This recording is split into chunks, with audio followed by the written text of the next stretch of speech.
예, 어차피 레이스는 길다. 나영석 1976년 청주 출생, 평범한 집안에서 태어나 평범한 유년기를 보내고 만화책, 비디오를 좋아했으나 딱히 만화가나 영화 감독이 되겠다는 생각을 한 적은 없고 PD는 더더욱 그런 직업이 있는지조차 몰랐고, 게다가 고교 시절 직업 적성 검사 결과 늘 농업으로 나옴. 공무원이 장땡이라는 아버지의 말을 믿고 연세대 행정학과 입학. 대학 시절 우연히 들어간 연극반에서 연극에 미쳐 엑스트라, 조연, 주연, 극작, 연출 등을 두루 경험. 20살이 넘어서야 태어나 처음으로 뭔가가 하고 싶다는 생각을 하고 재미있는 코미디 대본을 쓰는 작가가 너무도 되고 싶었고, 그러나 대본 공모 낙방, 뒤이어 들어간 영화사는 망하고 간신히 PD 시험에 합격, 2001년 KBS 입사, 2013년 CJ E&M 입사.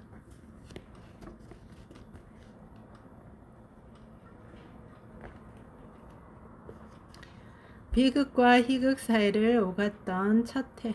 변수 중의 변수는 사람. 인생은 가까이서 보면 비극, 멀리서 보면 희극이라는 말이 있다. 1박 2일 기준으로 바꿔 말하자면 촬영이 비극적일수록 방송은 희극적인 경우가 많았다. 수많은 난관에 봉착할 때마다 그걸 해결하면서 우린 나름대로의 스토리를 만들어 왔고, 그것은 방송을 통해 사람들에게 대리만족을 주었다. 폭풍으로 비행기가 뜨지 않거나 앞바다 기상 상황으로 배가 뜨지 않거나 꽃구경하러 갔는데 강풍이 몰아치거나 수영하러 갔는데 비가 퍼붓거나 한다. 그러면 우린 비행기 타고 제주도를 가는 대신 을왕리를 가고 배를 타는 대신 스태프들과 이름 맞히기 게임을 하고 꽃이 바람에 후두둑 떨어지는 과수원 한가운데서 저녁을 먹고 비를 맞으며 미친 사람처럼 수영을 했다. 돌이켜보면 솔직히 즐거웠다. 여행이란 원래 그런 것 아니던가. 계획대로 미끈하게 진행되던 여행도 좋지만 어쩔 수 없는 변수가 생겨 에라 모르겠다 식으로 진행되는 여행이 나는 훨씬 재미있었다. 지난 5년간 1박 2일을 진행하며 가장 괴로웠을 때는 알 수 없는 자연의 심술로 촬영에 문제가 생겼을 때가 아니다. 자연의 심술에 맞서 같이 웃으며 촬영을 진행해 나갈 동료들이 어느 날 사라질 때, 그때가 가장 힘들었다. 시작은 상렬이형 1박 2일 두 번째 촬영인 죽도 촬영이 끝날 즈음 조심스레 그만하고 싶다는 뜻을 보였다. 깜짝 놀랐다. 몇 개월 같이 고생한 끝에 프로그램이 드디어 빛을 보기 시작했는데 탈퇴라니. 게다가 지상렬이라는 사람은 당시 내가 가장 신뢰하고 좋아하던 사람. 이 사람은 방송에서의 모습과 실제 모습이 가장 다른 사람 중 하나. 약간 정신 나간 사람처럼 보이는 방송에서와 달리 동료와 스태프를 살뜰하게 챙기고 방송에서 이미지보다 프로그램을 먼저 생각하는 사람이었다.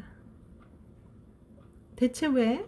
이제야 프로그램이 자리를 좀 잡으려는데 고생은 끝나고 앞으로 올라갈 일만 남았는데 대체 왜? 이산이라는 드라마에 출연하게 되어 스케줄 문제 때문에 그만둔다는 것이 이유였다. 나에겐 지상렬이라는 사람이 필요했다. 이 형을 잡아야 한다. 그 생각뿐이었다. 그러나 세상에는 노력해도 안 되는 일이 있다. 마음을 돌리기 위해 수없이 MBC 문턱을 드나들며 만나고 이야기해봤으나 결과는 실패.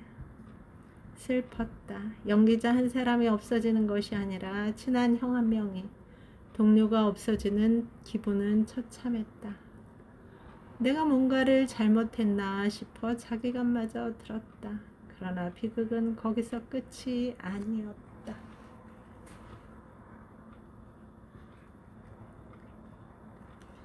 빛나고 있다. 늘 그래왔다는 듯이 자연이 빚어내는 이 마법의 순간. 그것은 지금까지 살면서 보아온 무엇과도 달랐다. 아니, 인터넷으로 수없이 사진을 찾아보기는 했지. 그러나 사진 속의 오로라는 왠지 뭐랄까 비현실적인 구석이 있었다. 포토샵의 냄새도 좀 풍기고 실제로는 정말 이럴까 하는 의구심이 든다. 예쁜 옷을 입히고 화장까지 말끔하게 마친 인형의 모습을 보는 듯한 느낌을 지울 수가 없었던 것이다. 그러나 내 눈앞에 일렁이는 이 빛의 무리는 사진과는 전혀 달랐다. 일단 굉장히 크다. 하늘 한 구석에서 일어나는 작은 빛의 일렁임 따위가 아니다. 북쪽 하늘 전체를 온통 녹색으로 뒤덮고 있는 것이다. 게다가 그것은 살아있었다. 조용히 그러나 끊임없이 모습을 바꾼다. 마치 살아있는 생명체처럼 오전 햇살이 비치는 창가에 걸어놓은 녹색 커튼이 미풍에 흔들리는 것처럼 빛이 일렁인다. 마치 지구가 숨을 쉬는 듯한 느낌. 들숨 날숨 천천히 내뱉는다. 그에 맞춰 이리저리 흔들리는 녹색의 빛의 색이 또한 강해졌다 약해졌다를 반복한다. 그리고는 서쪽으로 천천히 이동한다. 그것은 뭐랄까 굉장히 비현실적인 풍경. 이런 게 실제로 있었어? 거짓말이 아니었던 거야? 이런 느낌. 일단 처음 마주하게 되면 헛웃음. 그러곤 곧바로 혼란스러워. 이런 것이 현실에 존재한다는 것을 선뜻 받아들이기가 어려워. 산길을 한참 걷고 있는데 숲을 속에서 갑자기 유니콘이 뛰어나오면 이런 느낌일까? 유니콘은 조용히 나를 바라보고 나도 유니콘을 바라본다. 그렇게 1분 정도 대치 상태가 지나고 나서야 비로소 꿈에서 깨어나듯 정신을 퍼뜩 차리게 된다. 뭐야, 진짜 있는 거야? 그냥 환상 속의 동물이 아니었던 거네? 하고 눈앞의 대상을 눈으로 바라보는 것과 그것이 실제로 벌어지는 상황이라고 인식하는 내 1분 정도의 간극이 생기는 것. 오로라를 처음 마주할 때도 같은 느낌. 길 이쪽에서 45인승 버스와 뒷가로 무장한 현실의 사람들이 버티고 있는데 바로 저쪽에는 신화에 나올 법한 그림이 펼쳐지고 있다. 그 신화와 현실의 경계에 내가 서 있는 것. 비현실적인 동시에 또한 압도적인 풍경. 가만히 바라보고 있으면 나의 감정 전체가 저 빛에 휩싸여 녹아버리는 기분. 홀로 우주를 유영하는 느낌. 칠흑 같은 어둠 속에서 오로라에 휩싸여 나 홀로 둥둥 떠다니는 느낌. 희한하게도 문득 외로워진다. 대자연의 신비 앞에서 나라는 인간은 얼마나 왜소한가 하는 사실을 새삼스럽게 뼈저리게 느끼고 한마디로 표현하면 진심으로 감동. 아이슬란드까지 오는 비행기 표값이 이 순간만큼은 하나도 아깝지가 않았다.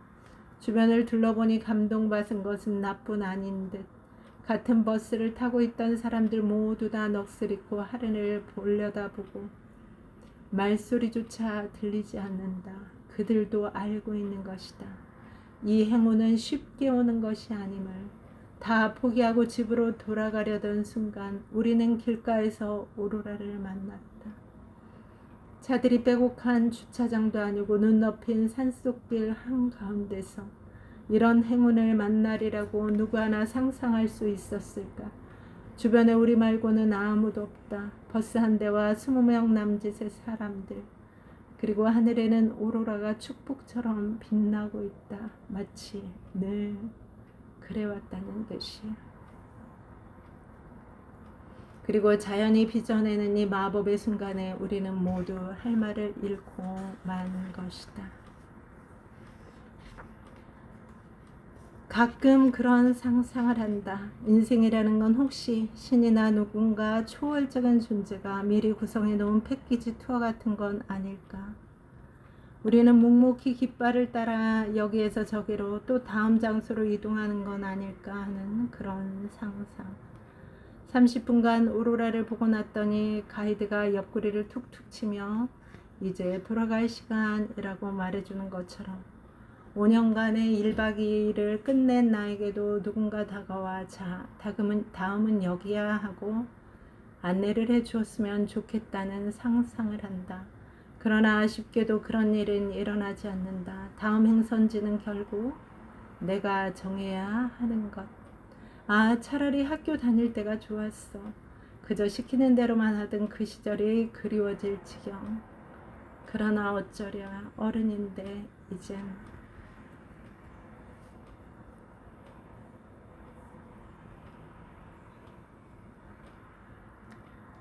한쪽 가슴엔 성공의 엔진을 달고 오늘도 어딘가로 달리고 있는 이 땅의 동지들에게 지금의 나는 5년 전에 비해 조금은 행복해졌을까? 글쎄, 잘 모르겠다. 지위가 높아진다는 건 아무리 좋게 말해도 남의 공을 빼앗아 먹을 일이 많아진다는 뜻. 예전엔 책상에 앉아 입으로만 일을 하던 부장님이 그렇게 미웠는데 어느덧 내가 부장님들처럼 일을 하고 있다.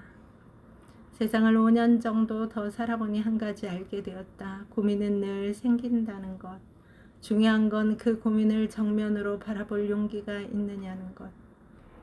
그럴 때마다 아이슬란드를 떠올린다. 눈길을 걸으며 이름마저 낯선 작은 도시를 헤매며 나는 진짜 나를 만나고 내 속을 찬찬히 들여다볼 기회를 가질 수 있었다. 어차피 레이스는 길다. 조금 쉬어간다고 큰일이 생기는 건 아니더라. 여러분, 오늘도 좋은 날입니다. 오늘 하루 잘 살아내느라 수고 많았습니다. 힘내세요. 다음에 또 만나요.